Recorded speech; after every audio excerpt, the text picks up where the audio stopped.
찾아가셔서 말씀으로 만나주시고 위로하여 주시고 회복하여 주시옵소서. 그리하여 예수님 때문에 살아가고 예수님 때문에 행복한 시간 되게 하여 주시옵소서. 우리 주님 한번 부르고 기도하시겠습니다. 주님,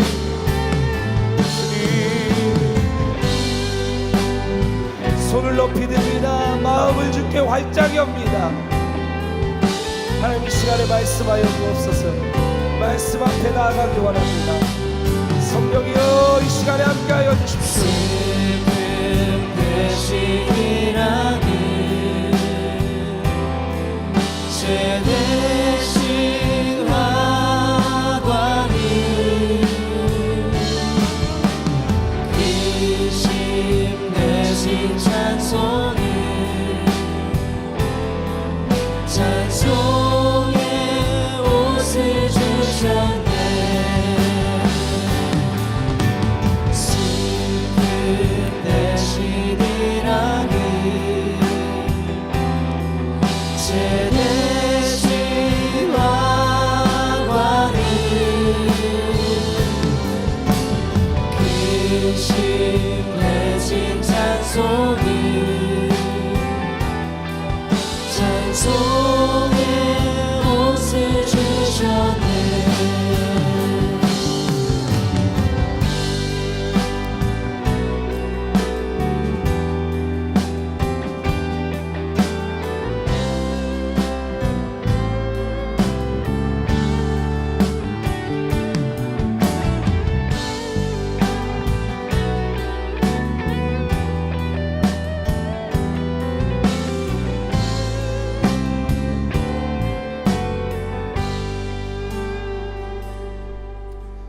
거룩하신 하나님, 이제 마지막 시간까지 저희를 인도하여 주시니 감사합니다.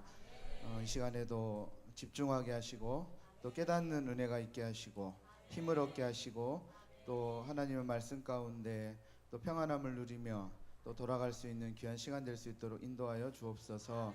예수님의 이름으로 기도합니다. 아멘. 원래 제가 이번 차수 폐예배 설교가 아니에요. 근데 물론 이제 저희 사역자끼리 폐예배는 우영 목사님이 하기도 하고 제가 하기도 하고 하는데, 지난 차수는 저였는데 우영 목사님이 또 하셨고, 이번 차수는 이제 제가 아닌데 제가 갑자기 올라왔습니다. 근데 올라온 이유가 있어서 올라왔어요. 제가 아무 생각 없이 이제 10시쯤 이렇게 이제 페이스북 어제 올렸던 거 이렇게 살피면서 박영민 목사님께서 댓글 달아주신 거에 제가 정말 소름이 돋았어요. 무슨 일이냐면, 저희 스태프들은 알 거예요. 제가 103차 캠프를 준비하면서 정말 이제 저희가 그 방배정에 대한 그 이제 교회들이 처음 도착해서 방배정을 잘 받으면 좋은데, 이쪽 그 바이블 칼리지의 상황이 큰 방도 있고 작은 방도 있고 또 뭐 여러 복잡하다 보니까 교회들이 요구 사항도 다르고, 방배정이 잘못되면 또 마음이 상하면 또 은혜 받는데 지장이 있을까봐 전날 인원이 많았던 예한교회도 좋은 곳으로 배정을 처음부터 못하고 막 조정하고 조율하면서 신경을 되게 많이 쓰고, 또 인원이 많다 보니까 어떻게 하면 잘할 수 있을까 막 이런 고민에 캠프를 17년을 해왔지만 늘 이런 할 때마다 이런 고민이 있어요. 이런 고민 때문에 이제 깜빡 제가 잠이 들었는데 꿈을 꿨어요. 꿈을 꿨는데 어떤 한 아이가 캠프를 하고 있는 중에 창가에서 뛰어내리려고 그랬어요. 제가 안 된다, 너 여기서 뛰어내리면 안 된다, 그 애를 잡았거든요.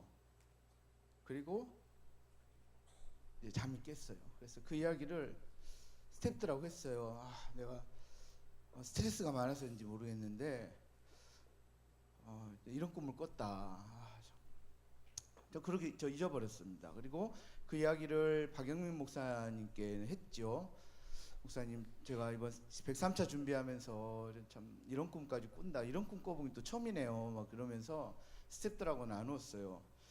근데 목사님께, 그리고 저는 잊어버렸습니다. 어제 저녁에 그런 것들이 있으면서도 그 꿈하고는 아무런 생각을 못했어요. 제가 상상도 못했다가 박영민 목사님께서 갑자기 그러시는 밑에다가 댓글에, 목사님 목사님 꿈을 통해서 하나님께서 말씀해 주신 그 놀라운 은혜와 그리고 회복이 소름이 돋을 정도로 신비롭다고 이런 댓글을 그때서야 맞다, 하나님께서 먼저 꿈을 통해서 그런 아이들이 있을 수 있다라는 것을 저에게 알려주셨는데 제가 좀 예민하지 못했던 것 같아요. 그래서 솔직히 그 아이가 연락 온 건 없었어요. 어젯밤에 여기에 앉아 있을 수도 있는데, 그래서 많이 솔직히 마음이 무겁지만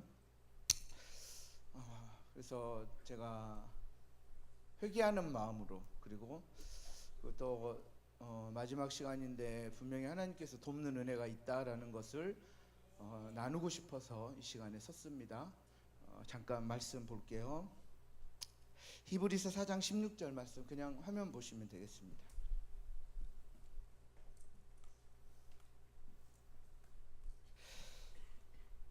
히브리서 4장 16절 말씀 우리가 함께 읽겠습니다. 시작.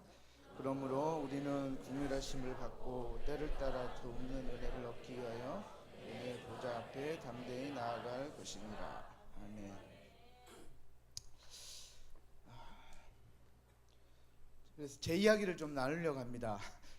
제 간증과 같은 이야기니까 그냥 들으시면 돼요. 뭐 어려운 성경 이야기도 아니고 신학적인 내용도 전혀 없고 부족한 저를 통해서 은혜를 주셨던 몇 가지 사건들을 이 시간에 나누면서 혹시 여러분들 중에 그 애뿐만이 아니고요, 어제 정말 기도 제목에 마음 아프고 가정적인 문제 때문에 또 여러 가지 여러분 자존감 때문에 학업 문제 때문에 속상해하고 무너져 있는 여러분들 마음을 제가 너무 많이 읽어가지고 정말 진짜 마음이 아파요. 이번 차수는 제가 사실 어제부터 오늘까지 웃음이 별로 없어요. 스태프들은 아마 느끼셨을 거예요. 그냥 그 생각 때문에 제가 멍하니 있고 막 이런 게 좀 있는데, 그래도 이 말씀으로 여러분 마지막까지 혹시 그런 친구들이 있다라면 좀 힘을 얻고, 그리고 저를 통해서 역사하셨던 은혜를 주셨던 하나님의 그 때를 따라 돕는 은혜 저에게 주셨던 그걸 함께 좀 나누고자 합니다. 저는 이제 아들 둘, 딸 하나, 아니죠. 그건 저 이야기고, 제 어머님은 아들 둘을 낳았습니다. 제 7살 위로 형이 있었고요. 먼저 76년도에 아버님이 사고로 오른쪽 팔을 잃으셨어요. 그 당시는 뭐 산업재해 이런 것도 없을 때잖아요. 그래서 공장에서 일하시다가 왼팔이 이렇게 프레스 기계에 말려 들어가셔서 이쪽 그 어깨 쪽을 절단하셨어요. 그래서 그때부터 저희 아버님은 지금까지 장애를 갖고 사십니다. 뭐 변변한 그 직장 한 번도 얻지 못하셨고, 마지막 그 나이가 드실 때까지 철도 건널목에서 경비하시면서 그렇게 근근히 생활하셨고, 그렇다 보니까 저희 어머님께서 이 가정을 이끌어 가시기 위해서 어린 시절에 화장품을 파시고 저를 등에 업고 그렇게 좀 불우한 어린 시절을 저는 겪었던 기억이 있어요. 그런데 몇 년 지나지 않아 79년도에 제 위로 형이었던 이름이 김대중이었어요. 김광중. 저희가 중자 돌림 광상김 씨인데 형이 김대중인데, 이제 7살 때 형이 이제 13살, 14살 때 초등학교를 졸업하고 광주에 있는 송원초등학교, 그때는 광천동에 있었어요. 제가 광천동 살았는데, 저도 광주 사람이에요. 그 광천동에 살았는데 그 학교를 다니고 꽤 학교에서 공부도 잘했고 똑똑했던 형이었는데, 갑자기 병으로 시름시름 앓기 시작하고 중학교를 진학하지를 못했어요. 병 때문에. 그래서 어머니께서 그 형을 살리겠다고 아버님이 없는 형편에 뭐 좋은 병원들을 다 다니셨고, 마지막에는 이제 현대의학으로 치료가 불가능하니까 이제 종교의 귀에 매달리셨어요. 그래서 기도원, 이제 어른들 아시겠지만 현신의 권사님 뭐 이런 신유 사역 한다라는 분들 기도원 막 제가 어렸을 적에 따라다녔던 기억이 있어요. 결국 이제 이런 그 부모님들의 노력에도 뭐 이렇게 불구하고 형은 세상을 떠납니다. 그때가 제 7살 때였고, 제 기억은 제가 방 구석에 제가 이렇게 쪼그리고 있고 형이 저 관 안에 누워 있었던 기억이 있고, 아버님이 찬송가를 불러주셨던 기억, 그게 제 기억의 전부. 그리고 저는 울고 있었던 그 기억 이제 7살 때의 기억이라 생생하지는 않는데 그 장례 때 그 기억만 있고요. 그 후에 부모님은 신앙생활을 안 하셨어요. 이제 뭐 하나님께서 살려주실 걸로 알고 매달리셨는데 이제 데려가셔 버리니까 이제 그걸 좋게 해석하실 일은 만무하죠. 그래서 이 교회를 떠나셨고 신앙생활을 하지 않았을 때 어느 날 1984년 5월 5일 저는 그날을 잊을 수가 없죠. 왜냐하면 제가 스스로 걸어서 교회를 간 날이니까. 제가 광천동에 살았기 때문에 제 집 앞에 있었던 그날 전날 어떤 사건 때문에 다음날 일어났는데 너무 제 마음이 교회를 가고 싶은 거예요. 그래서 교회를 저 혼자 걸어서 갔습니다. 가서 광천교회에서 1984년 6월 6일 6학년 때였는데 그때 처음으로 교회 생활을 시작을 했어요. 이제 어렸을 때는 뭐 교회 다녔던 기억은 별로 없고 그래서 그때 시작한 신앙생활이 지금까지 저는 거의 주일을 빼먹어 본 적은 없는 것 같아요. 그 이후로 한 번도 교회 울타리 밖을 떠나본 적도 없고 교회 안에서 자랐던 그런 기억이 있고 근데 그때 어떤 특별한 인도하심이 있었다기보다는 누가 저를 전도했던 것도 아니고 우리 이우영 목사님은 친구가 전도하고 그 친구는 안 다닌다고 그러셨는데 저는 뭐 저를 전도한 친구는 사실 하나님이신 것 같아요. 그래서 저는 그때 교회를 이렇게 다니기 시작해서 지금까지 왔고 또 어머님은 어떻게 교회를 나오시게 됐냐면 제가 중학교 2학년 때가 86년도겠죠. 친구가 버스비가 없다고 그러는 거예요. 제가 진흥중학교를 나왔습니다. 근데 이제 이렇게 그 친구가 진흥중학교에서 당시 진흥중학교가 운암동에 있었을 때인데 걸어서 저쪽 쌍천동까지 간다 그래요. 주월동 여기까지. 그래서 그때 제가 자전거를 타고 있을 때인데 내가 데려다 줄게 하고 친구를 자전거에 싣고 데려다 주고 오다가 제가 사고를 당합니다. 택시하고 부딪혀서 제가 의식을 잃고 머리에 피를 많이 흘려서 제가 이쪽에 머리가 좀 없어요. 이게 머리가 빠지는 것도 있지만 보면 사고의 흔적들이 머리에 두 군데가 있어요. 피를 많이 흘려서 작은 개인 병원들 3군데서 저를 안 받아줬습니다. 피를 너무 많이 흘려서 저는 의식을 잃었고 이제 쓰러졌고 피를 많이 흘려가지고 이제 그 당시 한국병원에서 저를 응급실에서 응급처치를 하고 누가 막 제 뺨을 때리는 거예요.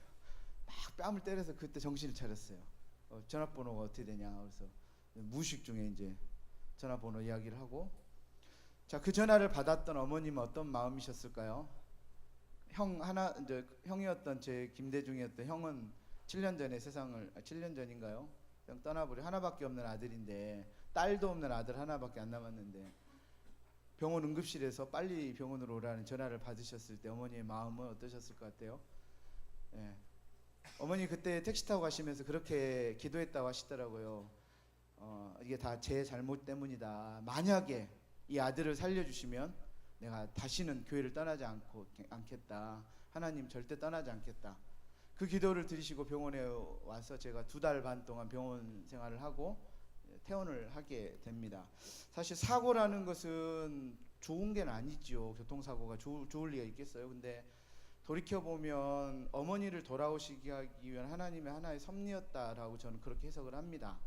그래서 그 사건 때문에 어머님은 교회로 돌아오시고 지금까지 근 32년 동안 지금 현재 광천교회를 섬기시고 또 권사로 은퇴를 하셨어요. 그 후로 지금까지.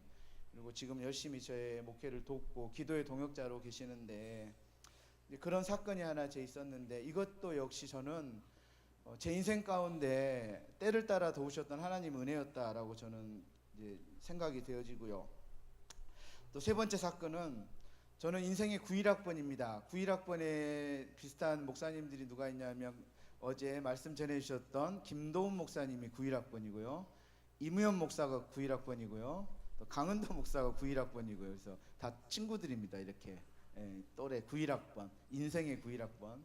근데 저는 공부를 꽤 잘했었는데 한 번에 대학을 못 갔어요. 좋은 데 가려고 재수를 선택하고 삼수를 선택했는데 그리고 저는 고3 생활도 정말 믿음으로 잘했거든요. 모든 친구들이 다 주일날 자율학습하러 학교 갈 때 저는 당당히 손들고 저는 교회 간다고 하니까 선생님 넌 오지 마 그랬더라고요. 그래서 저는 고3 생활하면서 주일날 다 친구들이 학교 가서 자율학습할 때 저는 학교 가지 않았던 그리고도 1년 동안 성적 떨어지지 않았고 한 번도 선생님이 불러서 너는 주일날 학교 오라 이런 말씀 한 적이 없게 그렇게 저는 그렇게 어떻게 해석했냐면 내가 믿음으로 사니까 하나님께서 내 성적도 떨어지지 않게 하시고 오히려 점점 좋은 곳에 원서를 쓸 수 있게 하시는구나. 그때는 수능이 아니고 학력고사였어요. 먼저 대학을 지원하고 시험을 보는 이런 때였는데, 그때 제가 서울로 이제 시험을 보고 전 당연히 합격할 줄 알았습니다. 떨어질 거라고는 1%의 의심도 하지 않았어요. 왜냐하면 믿음으로 잘 살았으니까. 근데 떨어졌어요. 그래서 저는 정말 절망 가운데 빠졌죠. 왜 내가 열심히 살았는데 떨어졌을까? 저는 진짜 이해가 안 됐어요. 그때는. 가지고 좀 원망도 하고, 또 어머니 아버님 속상해 하시는 거 보니까 제가 너무 속상하더라고요. 그래서 하나밖에 없는 아들인데 이거밖에 못하나. 그래서 다시 해보자고 재수를 합니다. 근데 재수를 해서도 또 떨어지고, 삼수를 선택했는데 삼수를 해서도 원하는 대학에 못 갔어요. 와, 정말 아마 비슷한 경험이 있는 선생님도 있으실지 모르겠지만, 그때 물론 대학 가기가 어려운 시대였어요. 그때 90년대 초가 그랬죠. 대학을 못 가니까 아무것도 할 게 없더라고요. 어두컴컴한 방 안에서 뭐 며칠 동안 있었고, 이제 삼수를 해서도 대학을 떨어지니까 날라오는 건 정상적인 대학이 아니라 군대로 오라고. 군대에서 영장이 오더라고요. 군대 오라고. 국가에서 운영하는 대학에 오라고. 그래서 이제 군대는 정말 가기 싫은데 대학은 떨어졌으니까 방법이 없는데, 그때 아버님께서 왼팔에 장애가 있으시고 무녀동남 외아들인 거, 그리고 저희가 재산이 없다라는 걸 아시고 서류를 하나 내셨어요. 이 아들이 군대를 가면 우리가 먹고 살 길이 없다. 저는 몰랐는데 군대 입대하기 7일 전에 논산으로 이 입대하라는 거 입영 통지서까지 왔는 딱 7일 남겨놓고 또 하나의 통지서가 날라오는데 생계 사유로 면제 판정을 받았습니다. 그래서 저는 신의 아들입니다.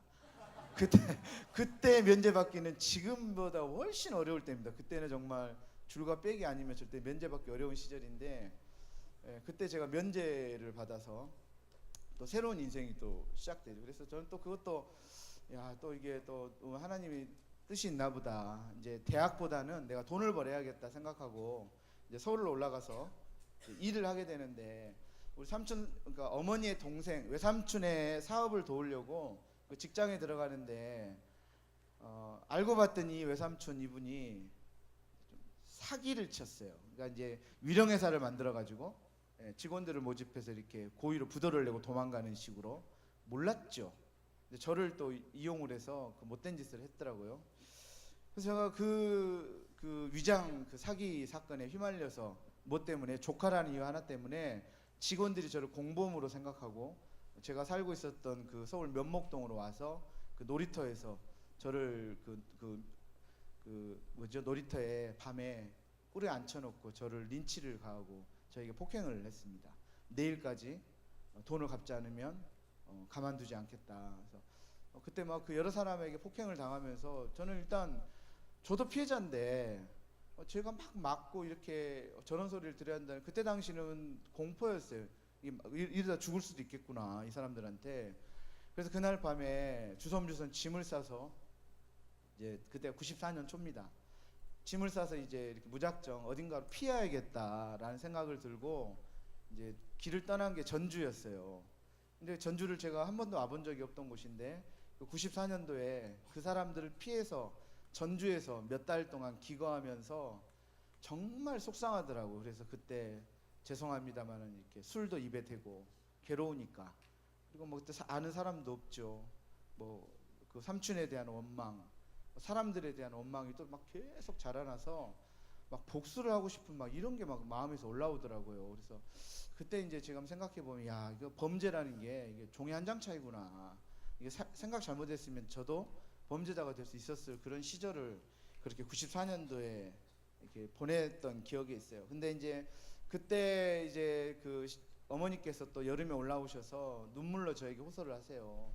이렇게 살지 말고 그래도 교회를 가고, 그때 제가 교회도 안 갔죠. 교회도 가고 신앙을 다시 잡아야 된다. 그 말씀하시고, 제가 그때 2달 공부해서 처음으로 수능이 있었을 때입니다. 93년, 94년 그때. 그래서 그때 그 수능을 다시 2달 공부를 해서 광주에 있는 보건대학을, 제가 원했던 대학은 서울에 있는 좋은 대학이었는데 제가 결국 가게 된 대학은 광주에 있는 보건대학을 가서 이렇게 제가 그 젊은 날에 그런 경험을 갖게 했어요. 근데 이제 이게 돌이켜 보면 제 뜻대로 된 게 하나도 없었어요. 그런데 나중에 이렇게 돌이켜 보니까 이 과정이 저를 만드시는 하나의 과정이었다라는 것을 제가 깨닫게 되었던 그런 과정이었고요. 이제 몇 가지 사건을 더 말씀드리고 싶은데, 제가 또 결혼도 어렵게 했습니다. 저는 광주 사람이라고 말씀드렸잖아요. 제 아내를 만나갖고 연애를 이렇게 하려는데 제가 5.18 이야기를 했어요.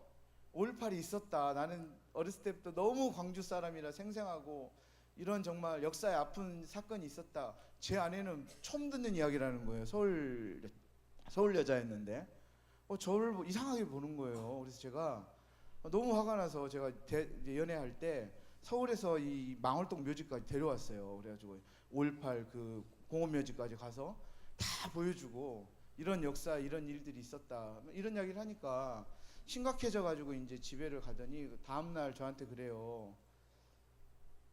아버지가 장인어른이죠. 당신이 광주 사람이라는 이야기를 듣고 교제를 못하게 하셨다라는 거예요. 무슨 말이냐, 내가 왜 광주 사람인데 당신을 사귈 수가 없냐 했더니 이제 무슨 이야기를 하냐면 저희 장인어른이 5.18 진압군이었습니다. 놀랬지. 제 장인어른이 5.18 때 우리 광주 시민을 학살했던 그 계엄군이었어요. 그러니까 이제 이 장인어른 결혼 승낙을 얻기 위해서 장인어른 찾아뵙고 제가 술도 따라드리고 무서워서 저도 이렇게 한 잔 먹고 잘 부탁드린다고 조금이라도 잘못 보이면 안 되니까. 근데 이게 요지부동이에요. 광주 놈들은 빨갱이라는 거예요. 그래서 절대 안 된다는 거예요. 끝까지 반대하셨습니다. 결혼을 했습니다. 저는 장인어른을 1998년도에 마지막으로 결혼식 날 보고 지금까지 못 봤습니다. 이게 저희 가정의 아픔입니다. 제 아내는 결혼과 동시에 장인어른과 이별했습니다. 친아버지인데 그 뒤로 한 번도 장인어른이 제 아내도 만나주지 않았어요. 피는 물보다 진하다고 저는 들었는데, 저는 결혼식 날 마지막으로 장인어른 뵙고 제 아내도 벌써 결혼 20년째인데 그렇게 완전히 남이 돼 버렸어요. 이게 제 이제 그 결혼의 아픔입니다. 저는 한 번도 처갓집에 따뜻한 밥도 못 먹어봤고요. 제 아내도 저랑 싸우고 속상하면 친정으로 가야 되는데 시어머니한테 전화해서 막 자기 속상한 거 털어놓고 이런 참 안타까운 결혼 생활을 시작하고 이렇게 살아왔어요. 근데 이것 또한 그때는 힘들었어요. 왜 남들 다 하는 결혼도 이렇게 힘들게 하나? 왜 이렇게 내 인생은 순탄하지 않나? 이런 좀 그런 막 속상함들이 밀려왔던 그런 시절이었는데, 근데 이것도 또 지나놓고 보니까 다 하나님의 또 다스려 주셨던, 저를 인도하셨던 어떤 섭리였다라는 또 그런 해석이 또 이게 길어지면 또 안 돼서 이렇게 해석이 되어져서 참 감사했고요. 사역에 대한 이야기 잠깐 드리고 싶은데, 제가 원래 프론티어를 하기 전에 준호핌이라는 선교단, 결혼하고 98년도에 전주로 와서 한 2년 동안 찬양 선교단 리더를 했어요. 거기서 뭐 악기사도 운영을 했었고요, 음악학원도 운영을 했었고, 그러니까 이제 뭐 사업장도 운영하면서 선교단을 운영하는, 어떻게 보면 굉장히 이상적인 모형으로 사역을 했는데 2년도 지나지 않아서 다 무너지는 거예요. 사람들한테 사기당하고, 그 음악학원이나 악기사가 거의 운영이 안 되고, 그리고 결국에는 다 뿔뿔이 흩어지고, 엎친 데 덮친 격으로 2000년 2월 달에 제가 그 악기사 이렇게 손님이 왔나 이렇게 보다가 앞에 있는 차를, 가만 서 있는 차를 제가 받아가지고 제가 삼중 추돌 사고의 가해자가 되어가지고 제가 이제 병원 신세도 지고, 또 물론 이제 어떤 그 구속되거나 그러진 않았는데 뒤에서 받았기 때문에 이제 제가 보험으로 처리를 하면서, 제가 그때 어떤 생각이 들었냐면, 야, 이거 사역도 길이 안 열린다, 이제 모든 걸 다 정리하고 떠나야겠다, 이런 생각만 드는 거예요. 그래서 그때 2000년 6월에 이제 태어나고, 제가 마치 아브라함이 고향을 떠나서 어딘가로 갔던 것처럼 그때 그 어딘가가 저에게는 이제 순창이었습니다. 순창에 내려와서 2000년도부터 이제 아예 이사까지 해버렸어요. 순창에 있는 조그마한 교회에서 교육전도사로 저를 불러주셔서 거기서 사역하면서 거기서 그렇게 이제 열심을 냈습니다. 그 아이들만 바라보고, 중고등부의 아이들 바라보고. 그 교회가 순창 읍교회였는데, 제가 이제 이렇게 밝히는 이유는, 정말 제 말이 의심되면 확인해 보시라는 거예요. 그때 2000년, 2001년, 2002년도에 제가 얼마나 열심히 했는지 그때 순창읍교회가 그 당시 순창에서 제가 있었던 그 중고등부가 어마어마한 성장을 그때 이제 많은 사역자들이 책을 한번 내봐라 하고 막 저한테 그렇게 독려했던 그 시절에 하나님께서 그때 마음을 주신 게 이 프론티어였습니다. 그러니까 우연히 그 이야기까지 하기는 좀 뭐하지만 우연히 이 프론티어 사역을 시작하게 하셨어요. 그러니까 이제 제가 모든 걸 내려놓고 내 의로 할 수 있던 것들을 다 내려놓고 순창으로 갔더니 거기에서 하나님께서 새로운 일을 또 하게 하시는 거예요. 교회 아이들 바라보면서 사역만 했을 뿐인데 프론티어를 할 수 있는 꿈을 주시더니 제가 하려고 할 때는 2년을 못 가서 없어졌던 팀이 벌써 17년, 18년째 지금 오고 있습니다. 제가 늘 그렇게 기도해요. 하나님, 이 프론티어 사역은 내가 하고 싶어서 한 거 아니잖아요. 하나님께서 상황을 모셔가지고 지금까지 하게 하셨잖아요. 이게 하나님께서 알아서 하시라고 늘 그런 좀 떼쓰는 기도를 저는 가끔 해요. 왜냐하면 제가 이거 한 번도 기도해 본 적 없거든요. 제 사람들이 물어봐요.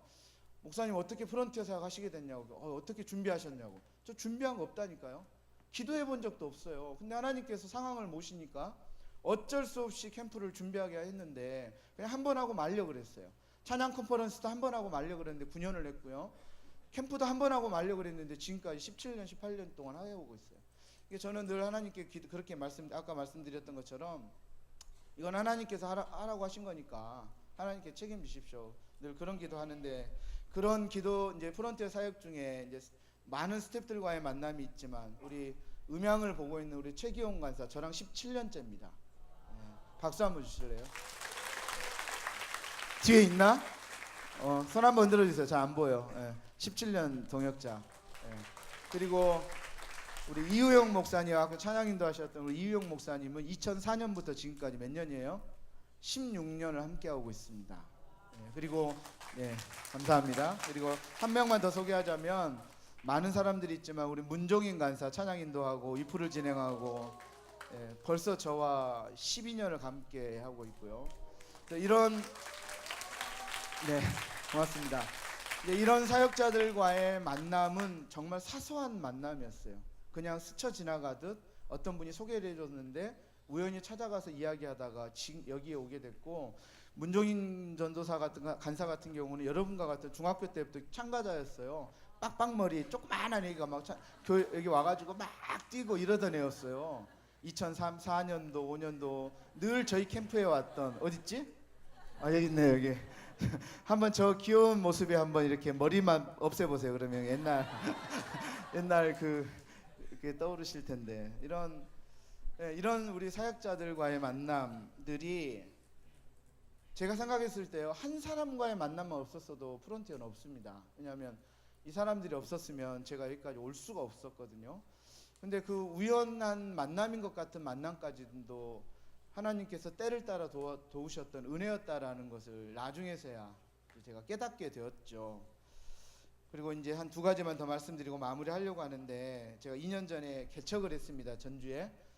개척을 할 때도 제가 개척하려고 마음먹었던 적 한 번도 없습니다. 저는 개척에 대한 뜻도 없었고 마음도 없었고 그리고 프론티어 사역 좀 오래 하고 싶다 이 마음이었는데 그래서 제가 한 번도 교회 사역을 쉰 적은 없거든요. 근데 제가 파트 사역만 하다가 2012년에 처음으로 이제 고창중앙교회 담임 목사님께서 저를 전임 전도사로 부르셨어요. 그래서 교회 일을 하면서 여름과 겨울은 캠프를 할 수 있도록 배려해 주셨어요. 2주 동안 여름 2주 겨울 2주 동안은 교회 일을 하는 것과 프론티어 일을 하는 건 똑같은 거다. 걱정하지 말고 마음껏 사역하라. 대신에 다른 날은 교회 와서 교회 사역을 해라. 그래서 정상적인 교회 부교육자로서 전임으로 이렇게 청빙을 해주셔서 제가 고창중앙교회에서 부교육자 생활을 시작하는데 한 번도 전임을 안 해봐가지고 여기서 우리 목회자들은 아시겠지만 제가 공교롭게도 제가 들어가던 해에 두 분 부목사님이 사임하셔가지고 제가 들어가던 해에 제가 바로 선임이 됐어요.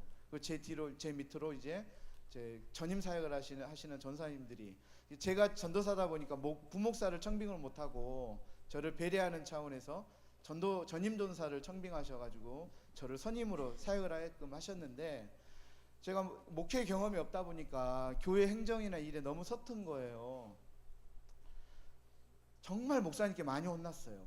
많이 혼나고 또 그 혼날 때마다 막 제가 늘 대표 있고 일만 시키던 사람이 이제 담임 목회자에게 혼날 때마다 이 자존감이 바닥을 치는 거예요. 야, 나는 이거 교회 사역은 아닌 것 같다. 난 프론티어는 잘할 수 있는데 교회는 내 일이 아닌 것 같다. 이런 생각 진짜 많이 했거든요. 그럴 때마다 그만두고 싶고 정말 어쩔 때는 정말 막 그 야반도주 하고 싶을 정도로 괴로울 때가 있었어요. 이제 막 혼나고 제가 일을 못 한다고 생각을 하니까 그래서 사표를 3번을 냈습니다. 4년 동안 이제 목사님이 혹독한 그 훈련을 못 견디고 내가 교회를 떠나겠다, 내가 다른 곳으로 가겠다라고 사표를 3번을 냈는데 마지막 3번째 사표는 제가 잊을 수가 없어요. 담임 목사님이신 그 전종찬 목사님께서 저한테 이 말씀하시는 거예요. 우리 김 목사님이 성숙한 목회자가 될 때는 목회자가 되기 전까지는 사임 못합니다. 사임 안 시킬 테니까 그렇게 하십시오. 그러시는 거예요. 이게 제가 이제 목회자다운 어떤 성향과 이 갖춤을 갖추지 못하면 사임도 안 시켜주겠다라는 거예요. 난 너무 괴로운데 다른 교회 목사님들은 일 못하고 그러면 나가라 그러는데 아니 내가 나가겠다는데 못 나가게 하는 거예요. 그렇게 저를 훈련시키더니 저를 개척해 하셨습니다. 목사님이 저를 부르셔서 김 목사는 개척해라. 개척하면 또 프론티어 청년들이 있고 잘할 거다. 내가 지금까지 부교육자들 한 번도 개척하란 말 한 적이 없는데 개척하면 좋겠다. 그 비전을 주시고 저한테 기도해보라 하시더니 제가 한 달 기도하고 제가 목사님 저 개척하겠습니다. 이미 제 입에서 나오고 그리고 2015년 6월 20일 날 전주에 개척을 했습니다. 사실 개척을 해서 벌써 2년이 지났고 교회도 조금씩 안정이 돼가고 조금 좋아져가고 있고 늘 이제 조심조심 가고 있는데 제가 사실 그것도 고창중앙교회에서 혹독했던 부교육자의 생활을 제가 견디지 못했으면 저는 지금의 은혜도 없어요. 이제 그것도 돌이켜 보니까 하나님께서 그때에 맞게 도우셨던 은혜였다라는 걸 제가 나중에 제가 깨달은 거죠. 이제 좀 마무리할까 합니다. 아까 처음으로 돌아갈게요. 제가 103차 시작할 때 주셨던 하나님의 그 꿈, 하나님은 어떻게 보면 하나님께서 저에게 미리 보여주셨던 건데 혹시 이 중에 그 한 친구 일단 어떻게든 저한테 연락 좀 주세요. 나는 당신을 만나야겠어요. 제발. 그리고 이게 당신이나 나에게 있어서 사에게 있어서 정말 이게 간증으로 고백으로 이렇게 승화됐으면 좋겠다는 마음에 꼭 저한테 연락을 해주셨으면 좋겠고 언젠가 이 103차에 있었던 이 아이의 기도 제목 이 사건이 우리 사역에 또는 제 인생 사역에 어떤 목회 사역의 전환점이 되는 그런 일이었으면 좋겠다 이런 간절함이 있어요. 그러니까 꼭 그 친구 지금 누군지 모르니까 꼭 저에게 연락 주시면 정말 좋겠고 그리고 여러분들 중에 지금 혹시 그 어려운 시기를 겪고 있는 친구들 있잖아요. 가정적으로 또 공부나 꿈이나 비전 여러 가지 환경적으로 견디십시오. 지나놓고 보면 하나님의 은혜라는 것을 고백할 수 있게 될 겁니다. 제가 살아보니까 부족한 제가 좀 살아보니까 그 제 짧은 인생도 보니까 정말 하나님의 은혜가 아니었던 게 없어요. 근데 그때는 힘들었어요. 근데 그 조금 참고 견디면 또 하나님께서 은혜를 주시고 깨달음을 주셔요. 제발 여러분들 중에 포기하지 않았으면 좋겠고 희망을 잃지 않았으면 좋겠어요. 분명히 하나님께서 주신 그 때를 따라 돕는 은혜가 있습니다. 그걸 믿고 하나님 제가 때를 따라 돕는 은혜로 저를 인도하여 주옵소서. 제가 어느 때에 있든지 무엇을 하든지 하나님의 그 때를 따라 돕는 은혜 가운데 살게 해주십시오 라는 그런 기도 제목으로 늘 하나님께 나아간다라면 어떤 어려움이 있더라도 여러분 이겨낼 줄로 믿습니다. 누구 때문에요? 예수님 때문에. 이 찬양 우리 마지막으로 주제 찬양하고 잠깐 기도하고 마치겠습니다. 우리 한 번 더 우리 마지막 주제 찬양인데 정말 우리가 예수님 때문에 믿음으로 살기를 작정하면서 이 찬양 함께 나누고 마무리할까 합니다.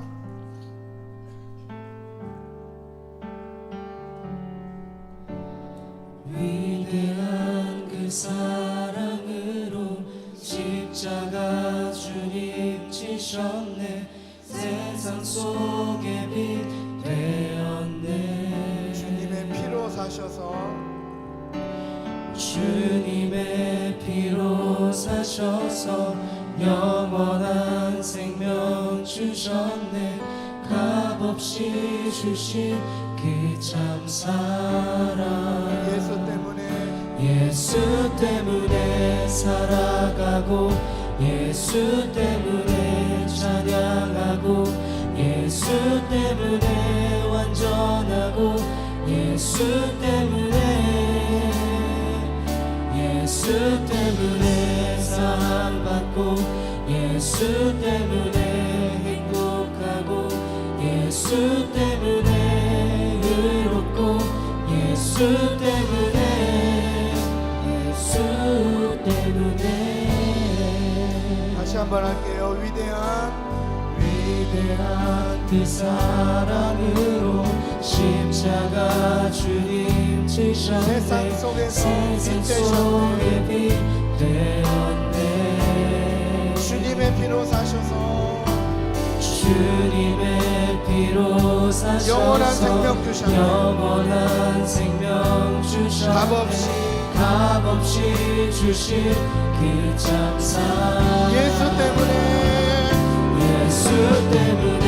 살아가고 예수 때문에 찬양하고 예수 때문에 완전하고 예수 때문에 사랑받고 예수 때문에 행복하고 예수 때문에 의롭고 예수 때문에 살아가고 예수 때문에 찬양하고 예수 때문에 완전하고 예수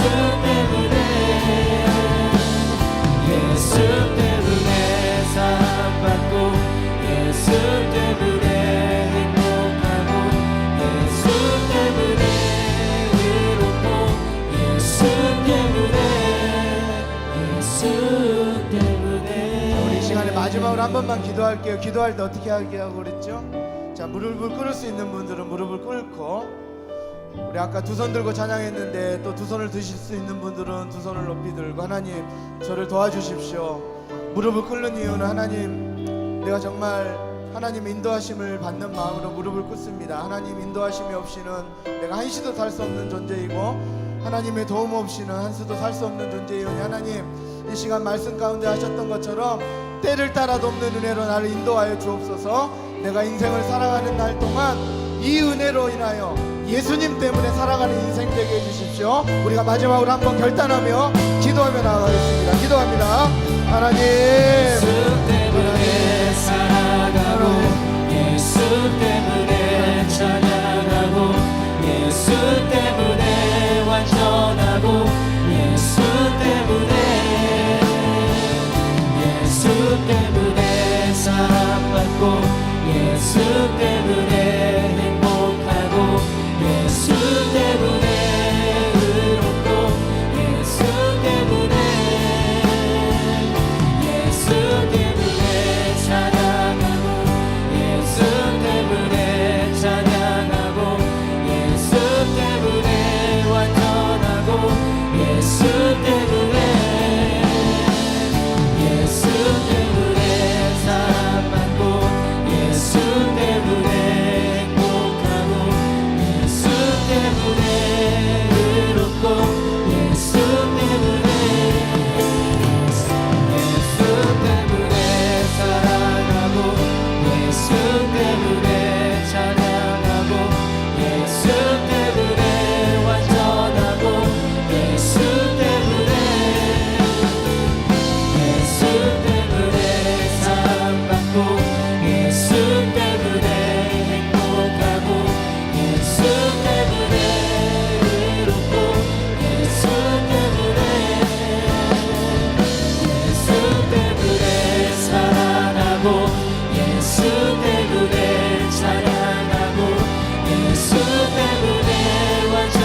거룩하신 하나님, 2박 3일 동안 우리와 함께 해주셔서 감사합니다.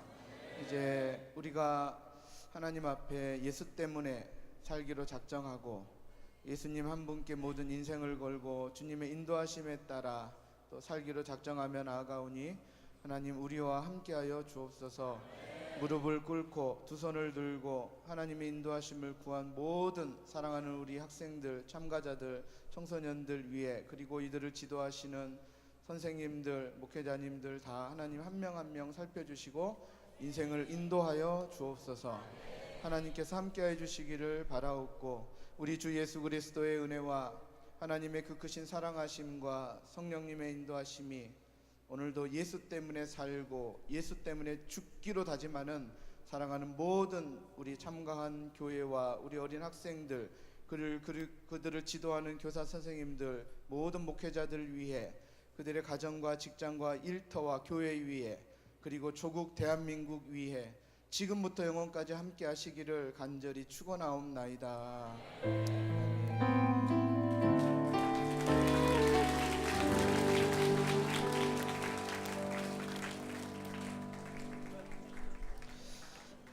자, 우리 옆사람에게 이렇게 인사하겠습니다. 아유, 2박 3일 동안 수고하셨습니다. 이렇게. 네, 수고하셨습니다. 감사해요.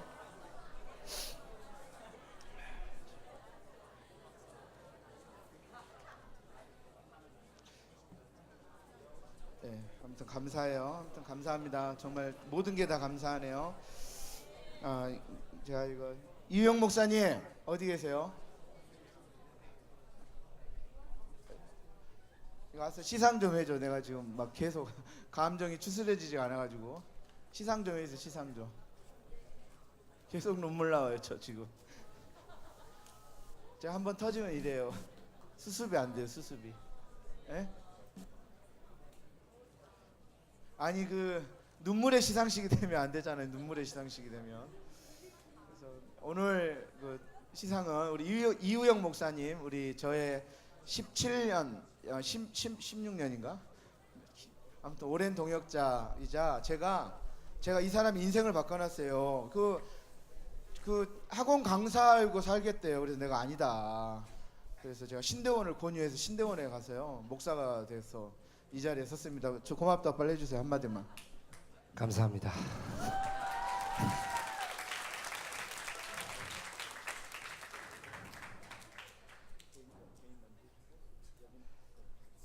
예.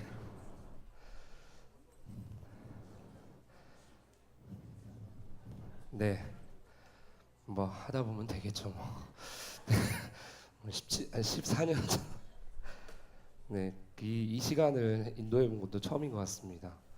저보다 목이 괜찮으시고 상태가 괜찮으신 것 같은데.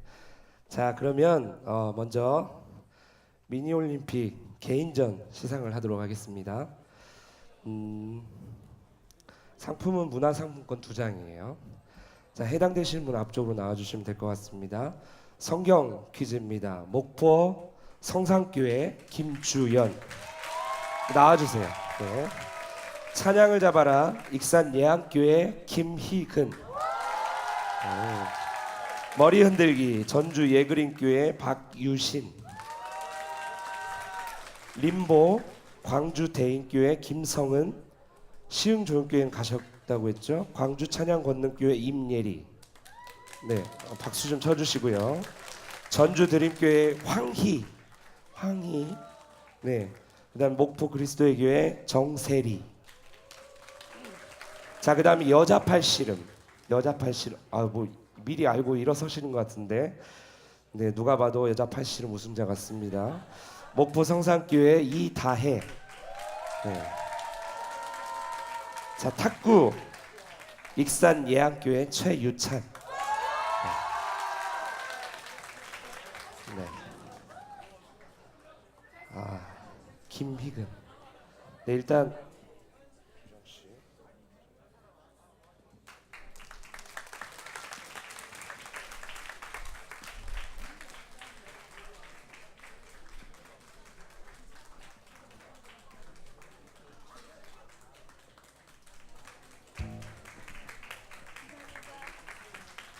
뭐 제가 주는 거 아니니까요.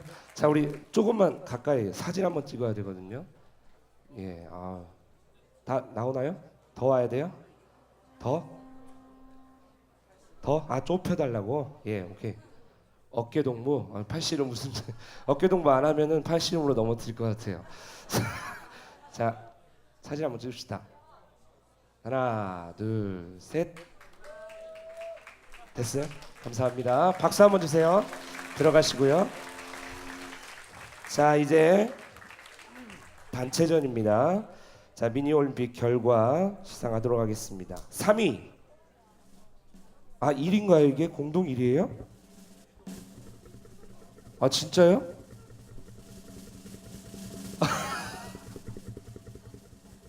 예, 감정이 추스려졌습니다. 제가 하겠습니다. 네, 수고하셨어요. 예, 수고하셨어요. 예. 자, 이제 회복하고 돌아왔습니다. 미니올림픽 시상 발표하겠습니다. 제가요 17년 역사상 이거 처음 봤습니다. 세 교회가 330점으로 공동 1등이에요. 세 교회가. 어떻게 이럴 수가 있어요? 그래서 그 중에 한 교회가 멀리 시흥에서 온 교회예요. 시흥 좋은 교회가 아침에 먼저 출발을 해서 갔습니다. 그래서 두 교회 1위입니다. 어딜까? 목포 성산, 전주 중부 앞으로.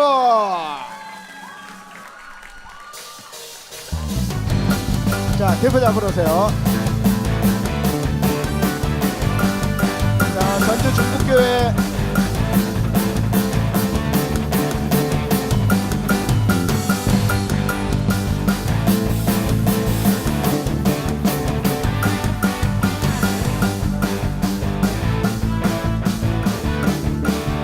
빨리 좀 나와. 빨리. 힘들어. 자, 전주 중부교회는 이 봉투 안에는 아이스크림 값도 들어있어요. 이제 수고했다고 가실 때. 예, 약수하지만. 자, 먼저 목포 성산교회죠. 자, 잠깐만 약수하고. 자, 사진기 보자. 사진기 보자. 됐죠? 예, 수고했어. 그 다음에 전주 중부교회. 와, 잘했네. 중등부라 힘들었을 텐데. 자, 사진 찍자. 자, 같이 이쪽으로 오세요. 자, 같이. 자, 공동 1위. 저 사진기 봐야지. 당당하게. 자, V자. 자, 됐습니다. 박수 한번 주세요. 자, 미니올림픽 어제 수고하셨습니다. 감사하고요. 다음 방금 끝난 예수찬양제 결과 시상 발표하겠습니다. 3위. 먼저 말씀드리면 사실 순위는 주안에서 의미 없어요. 단지 이제 저희가 좀 선물을 드리려는 차원이고, 혹시 이제 입상을 못했어도 속상해하지 않기를 부탁드리고, 그리고 여러분들 그 예수찬양제 영상은 돌아가시면 홈페이지에 바로 저희가 올려놓겠습니다. 오늘 저녁에 다운 받으시면 돼요. 내일이라도 이 예수찬양제 했던 영상 보시려면 부서 예배 때 이렇게 틀어주시면 되겠죠. 오늘 저녁에 다운 받으실 수 있도록 저희 캠프 공지란에 저희가 올려놓겠습니다. 그리고 이따 이야기할 때. 자, 어쨌든 3위 전주 신동교회. 자, 앞으로 하세요. 한번.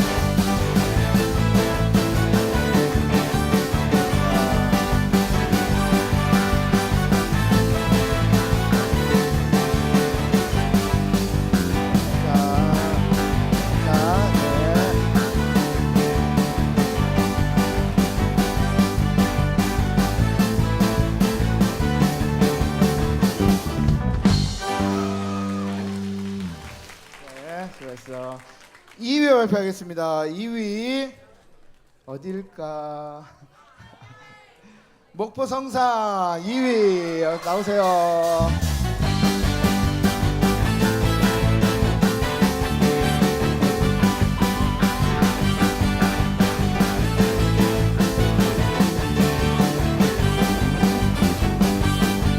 혜빈 스텝 김혜빈.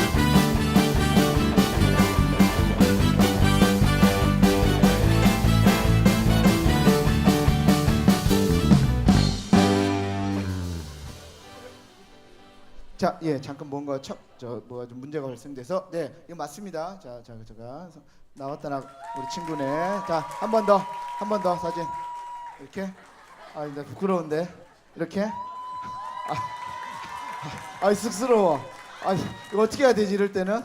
야, 이런 거 못하겠다 야. 내가 이런. 아, 고마워. 감사합니다. 자, 1위 발표하겠습니다. 1위.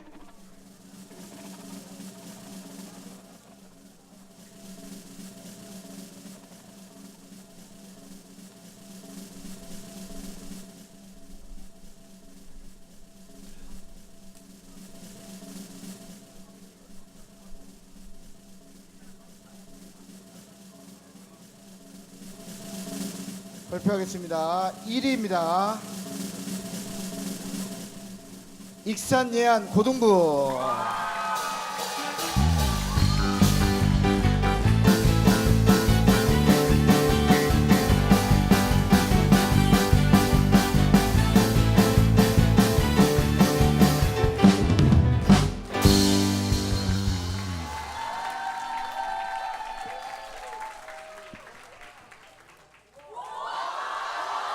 예, 저희가 이번에 트로피까지 한번 준비를 했습니다. 제가 시상할게요. 103차 예수찬양제 1위 종합문화선교 프론티어가 주최한 예수찬양제에서 우수한 성적으로 1위를 했기에 이 상패를 드립니다. 2017년 7월 29일 종합문화선교 프론티어.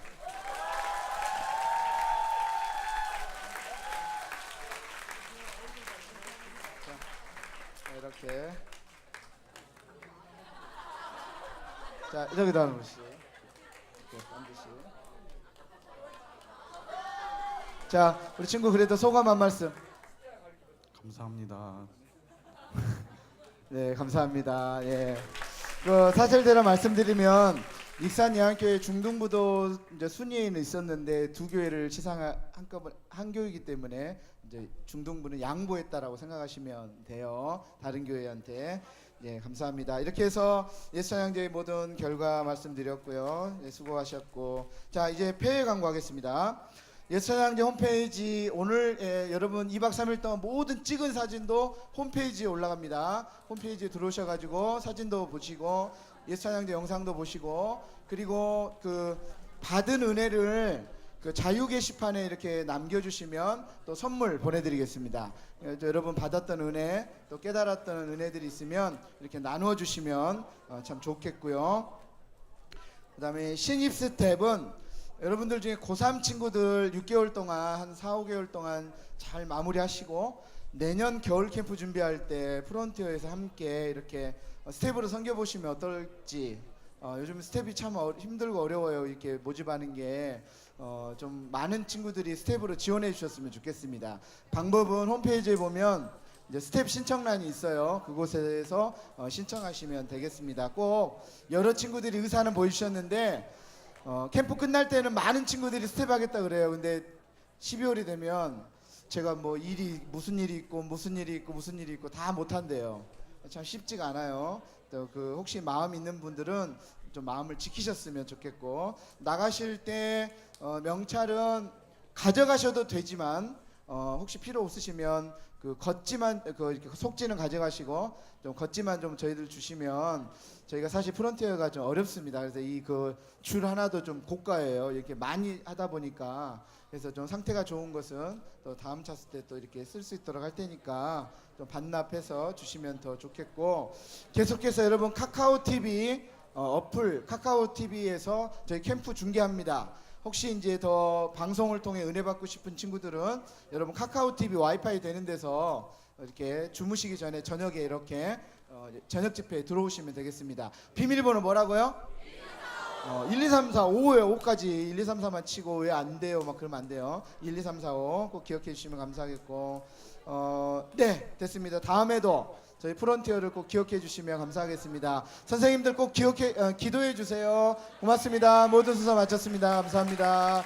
자, 예배팀과 함께 찬양하면서 자 서서히 퇴장하겠습니다.